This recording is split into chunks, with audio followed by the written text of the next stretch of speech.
Well, it's time now for Truth or Fake. Over there by the big board, we have Emerald Maxwell. Good evening to you, Emerald.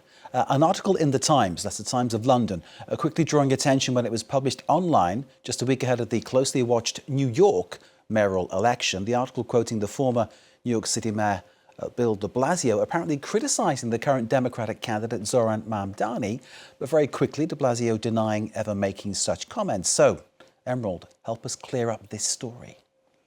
So on Tuesday evening, The Times of London ran a story which supposedly quoted former New York City Mayor Bill de Blasio criticising Zohran Mamdani, who is the Democratic hopeful for mayor, and whom de Blasio has already publicly endorsed. The story was then picked up by The Times' sister publication, American tabloid The New York Post, leading with those supposed quotes. And it began gaining traction online. For instance, here there is a consultant of Andrew Cuomo's, who is, of course, running against Mamdani, who retweeted it and said that Mamdani's campaign is all glitter and vibes.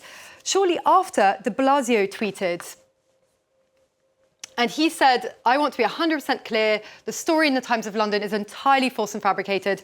It was just brought to my attention. I'm appalled. I never spoke to that reporter, never said those things. Those quotes don't reflect my views."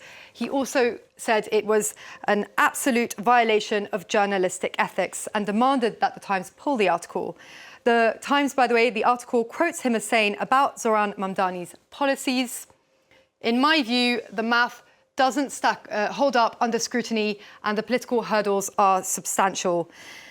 A couple of hours later, the newspaper did delete the article, as we can see here if you try and follow the link. And it also said that it had apologised to de Blasio and said that their reporter had been misled by an individual falsely claiming to be the former New York mayor. The New York Post also took down its story and issued a correction and said, blamed it on a Bill de Blasio imposter.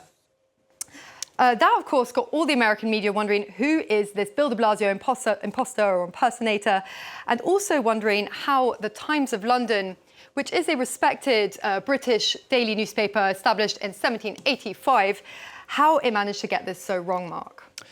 Indeed.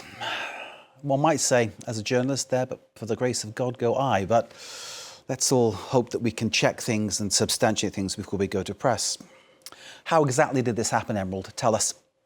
Well, according to Bill de Blasio, who published an op-ed in The Nation magazine on Thursday, he got an apology from the journalist who wrote that article, senior Times reporter Bevan Hurley, who called him. And he said that Hurley apparently chose an email to try, which had Bill de Blasio in the name.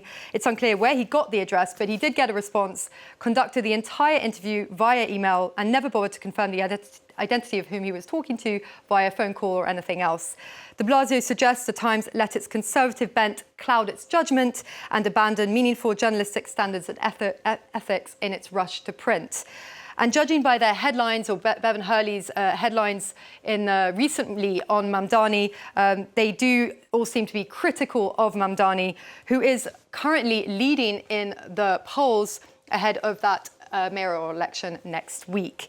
The Times and the New York Post are both part of the Murdoch family's News Corp empire, which has been waging a broad campaign against the Democratic Socialist candidate, according to news website Semaphore.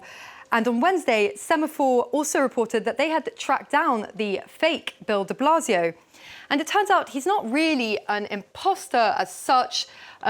His name really is Bill de Blasio, although it's spelt with a big D, which is, I quote, according to him, only low-class Italians use a little d. But he's also a 59-year-old Long Island wine importer. Here he is on the right with the former mayor, whom he apparently met once at a baseball game. And he told Semaphore that when he received the journalist's email, he decided to play along and gave him his opinion about Mamdani's tax plans using ChatGPT to draft a response. But he says he never once said he was the mayor and thought the journalist would, quote, have all his people check it out, which clearly didn't happen in this case, Mark. There we go. Embarrassment for the Times of London. Emerald, thank you very much indeed for that Truth or Fake.